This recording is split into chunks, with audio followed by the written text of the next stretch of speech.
안녕하세요. 의사 출신 기자 동아일보 이진한 의학전 기자입니다. 네, 안녕하세요. 홍은심 기자입니다. 자, 우리가 헬스 동화 페이지를 새롭게 개편하면서 여성암 명의가 추천하는 명의 특집을 하고 있습니다. 각 분야의 명의들에게 본인이나 가족이 암에 걸리면 믿고 맡길 수 있는 의사를 추천받고 있는데요. 오늘은 여성암 명의 세 번째, 여성들에게 가장 많이 발병한다는 갑상선 암에 대해서 이야기를 나눠보고자 합니다. 항상 친절하게 소개해주는 우리 홍 기자, 갑상선 암에 대해서 좀 설명해 주시죠. 갑상선암은 갑상선에 생기는 악성 결절인데요. 2019년 암 등록 통계 분석에 따르면 환자가 가장 많이 발생한 여성암은 갑상선암이었어요.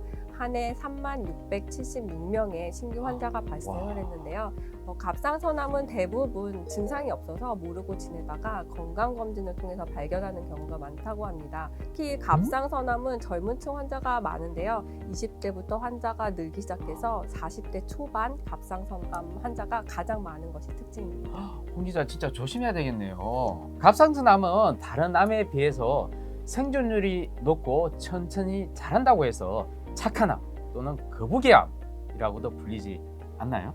모든 갑상선암이 다 착하지는 않은데요. 갑상선암의 85%에서 90%를 차지하는 유두암과 여포암은 비교적 예후가 좋은 편이지만 유두암 중에서도 일부 변이암이나 여포암 중에서도 광범위 침륜암 같은 것들은 원격적이가 잘 되고 또 사망률도 높은 편이어서 결코 안심을 해서는 안 되는 질환입니다. 네, 이렇게 갑상선암도 또 치명적인 또 암들이 또 많이 있습니다.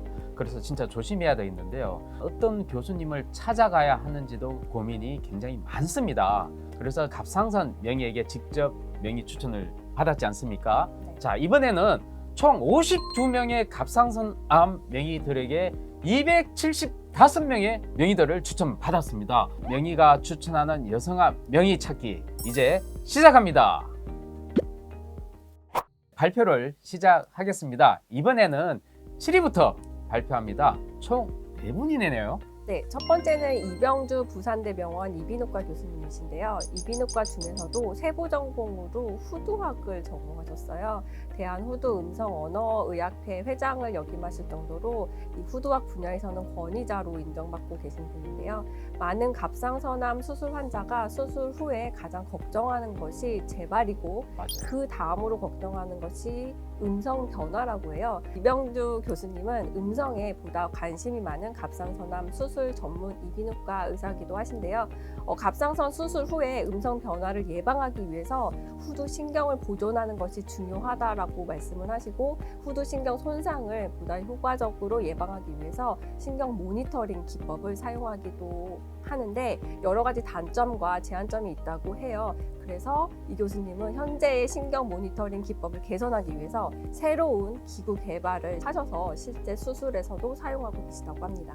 이따가 이분과 한번 통화 한번 해볼까요? 네. 알겠습니다. 자, 두 번째, 태경 한양대병원 이비인후과 교수님이십니다. 세계 여러 곳에서 강연과 로봇 수술 시연을 하고 있으며 많은 외국인 의사들이 이 로봇 수술을 배우기 위해서 병원을 방문하고 있다고 합니다. 현재 한양대병원 암센터 또 소장을 맡고 계시고요. 후두암, 부강암, 설암, 인두암 등 두경부암과 갑상선암, 후두 음성 질환과 같은 이비인후과 영역 중에 갑상선 두경부 외과 영역의 진료를 또 담당하고 있습니다. 특히 다빈치 로봇을 이용해서 로봇 수술을 진행하고 있습니다.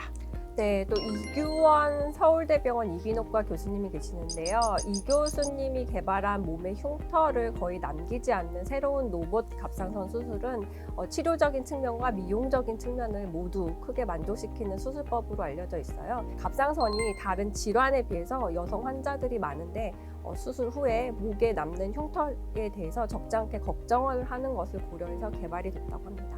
자, 7위 마지막 분 또 발표를 하겠습니다. 김지수 삼성서울병원 내분비 외과 교수님이십니다.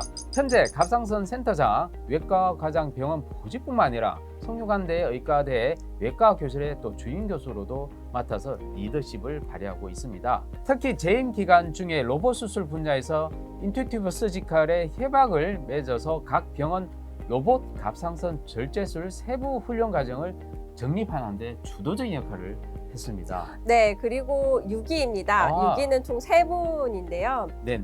남기현 세브란스 병원 갑상선 내분비외과 교수님이세요.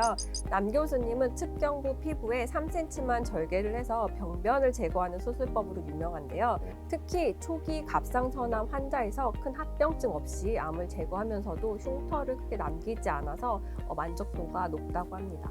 자, 또 우리 제 동기네요. 김훈영 고려대 안암병원 유방 내분비외과 교수인데요. 우리 김 교수는 경구 로봇 갑상선 수술의 개척자로서 현재까지 경구 로봇 갑상선 수술을 세계에서 가장 많이 집도하고 있어서 굉장히 주목을 받고 있는 교수이기도 합니다. 그만큼 또 기술력뿐만 아니라 임상적 안정성이 또 세계적으로 최고 수준으로 인정받고 있다는 얘긴데요. 이분은 입안으로 로봇팔이 들어가서 다른 조직과 기관에 손상을 주지 않고 갑상선만 정교하게 수술하는 수술로서 부작용, 후유증을 가장 최소화해서 개발 당시부터 세계적인 주목을 받아왔습니다. 또 지방에 계신 분이 올라오셨어요. 우와, 네. 축하드립니다. 이강대 고신대 보건병원 이비인후과 교수님이세요. 신경 손상을 예방하기 위해서 환자 피부에 간단하게 전극을 붙이는 방법을 세계 최초로 개발하신 교수님이라고 합니다. 역시 그 신경 손상이란 게 굉장히 문제가 되지 않습니까? 그럼요. 그걸 미리 예방하기 위해서 새로운 기법을 개발한 교수님인데 계속 좋은 결과 기대하겠습니다. 자, 5위 발표하겠습니다. 5위는 박영주 서울대병원 내분비내과 교수님이십니다. 박 교수님은요, 갑상선암의 발병 기전, 갑상선암의 애후 예측, 갑상선암 진단 전략 등을 꾸준히 연구하고 계십니다. 또 2021년에는 대한갑상선학회 학술대회에서 갑상선 미세 유도암 환자를 적극적인 감시 그룹과 수술적 치료 그룹으로 나눠서 결과를 비교하는 연구 진행을 통해서 두 그룹 간에 큰 차이가 없다는 좋은 연구 결과를 발표하기도 했습니다. 4위는 정웅윤 세브란스 병원 내분비외과 교수님이신데요.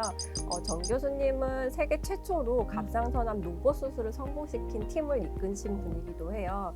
미국 다빈치 로봇 제조사에서는 정 교수님의 이 수술법을 가이드로 등재하기도 했다고 합니다. 우리 갑상선 워낙 뛰어난 교수님들이 많군요. 그만큼 많이 발생하고 많이 치료한다라고 할 수 있습니다. 자, 3위 발표를 하겠습니다. 지금까지 수술 분야가 많은 분들이 됐는데 이번에 3위 되신 분은 비수술 분야 3위를 하셨습니다. 그래서 비수술 분야에 어떻게 보면 1위이신 분이신데요. 발표하겠습니다. 3위는 바로 서울 아산병원 김원배 내분비 대사내과 교수님이십니다. 자, 우리 김 교수님은 2015년 9월부터 2년간 대한갑상선학회 이사장을 역임했을 뿐만 아니라 이외에도 국내를 넘어서 세계적인 갑상선 질환 최고 근위자로 현재 인정을 받고 있습니다. 특히 우리 갑상선암의 표준암 치료 지침이 없던 2006년 대한내분비학회가 갑상선 결절과 암 치료 공간을 만드는 데 작업을 주도를 했습니다. 야, 3위가 될만 하셨네요. 네. 다음은 2위입니다. 홍 기자, 우리 2위부터는 우리만 알고 있으면 안 될까요? 안 됩니다. 안 됩니까? 저희의 일은 발표를 해야 되는 거니까요. 네, 우리 국민들에게 좋은 정보, 고급 정보를 알리기 위해서 우리 홍 기자가 발표를 한다고 합니다. 발표해 주시죠. 2위는 정기욱 서울 아산병원 이비인후과 교수님이신데요. 갑상선암 수술 분야에서 최고 권위자로 손꼽히세요. 현재 아산병원 내분비외과 과장을 역임하고 계시고요. 지금도 한 해 평균 2천여 건의 갑상선 수술을 하고 계신다고 합니다. 많은 해외 의사들이 정 교수님의 겨드랑이 절개 내시경 갑상선 절제술을 배우러 지금도 한국을 많이 찾고 있다고 합니다. 이제 1위를 남겨놓고 네. 있습니다. 자, 1위 누굴까요? 발표를 해보겠습니다. 강남 세브란스 병원의 장항석 교수님이십니다. 갑상선 내분비 외과 교수님이시죠. 자, 타 대학에서 수술 못할 난치성 갑상선암 환자 치료 의사로 매우 유명하십니다. 또 난치성 갑상선암의 새로운 맞춤형 치료 개발과 갑상선 악화 원인 규명에 집중하고 계십니다. 더구나 난치성 갑상선암 치료제 내성을 최소화하는 사이클릭 테라피를 정립하신 장본인이시기도 하시고요. 한국인 환자에 적합한 표적 치료 역량과 방식을 개선하는 데 앞장선 선구자이시기도 하십니다. 정말 축하드립니다. 네, 이외에도 명의들이 선택한 명의들 아래에 표로 나온 거 참고하시면 되고요. 더욱 자세한 거는 저희들이 동아닷컴에 올릴 테니까 참고해 주시기 바랍니다. 그래서 우리가 사실은 직접 찾아가서 우리 명의들하고 인터뷰를 해야 되는데 우리 전화로 누굴 전화해 볼까요? 부산대병원 전화 한번 해볼까요? 이병조 교수님 한번 전화해 볼까요? 네. 네, 시작해 보겠습니다. 네, 안녕하세요. 이병조 교수님이시죠? 예, 맞습니다. 저 동아일보 이진한 홍은신 기자입니다. 예, 안녕하십니까, 선생님. 네, 아유 일단 축하드립니다. 순위에 그 지방의 분들이 또 요번에 몇 분이 들어가지고 감사합니다. 네네. 그래서 한번 축하 한번 드리고 소감 좀 부탁드리겠습니다. 가족이 맡길 수 있는 서로 추천해주님께 너무 감사드리고 고마운 일이라고 생각합니다. 네네. 환자들이 가장 걱정하는 것이 재발 부분이고 그 외로 걱정하는 것이 사실은 음성 변화 때문에 걱정을 많이 하거든요. 그래서 제가 이제 음성을 최대한 보존하기 위해서 여러 가지 수술 기구라든지 개발하고 그리고 또 음성도 수술도 중요하지만은 또 재활하는 과정도 되게 중요하거든요. 그런 부분에서 사실은 신경을 많이 쓰고 있고 그런 걱정 안 해도 될 것 같다 생각이 들고 네. 뭐 환자들 의사들이 많이 노력하고 있으니까는 네네. 진정이 있을 거라 생각합니다. 교수님 감사합니다. 예, 감사합니다. 자, 이상 발표를 마무리하겠습니다. 그런데 중요한 것이 있습니다. 이번 명의가 추천한 명의는 동료 평가에 의한 것이라는 한계가 있고 요즘은 팀워크로 하는 병원이 오히려 좋은 치료 성적을 내기 때문에 우리 명의 발표는 꼭 참고만 하시면 될 것 같습니다. 네, 이상 명의들이 뽑은 명의 순서를 마치고 다음엔 명의를 직접 만나서 인터뷰를 하는 시간을 가져보도록 할 텐데요. 항상 이 시간이 기대돼요. 네. 진짜 명의를 직접 찾아가서 정말 고급 정보를 이런 게 나눠준다는 게 너무 즐겁습니다. 네, 자, 됐으면 이제 명의를 만나러 가볼까요? 네, 가시죠. 네, 가겠습니다. 자, 다음 영상도 꼭꼭 기대해 주세요.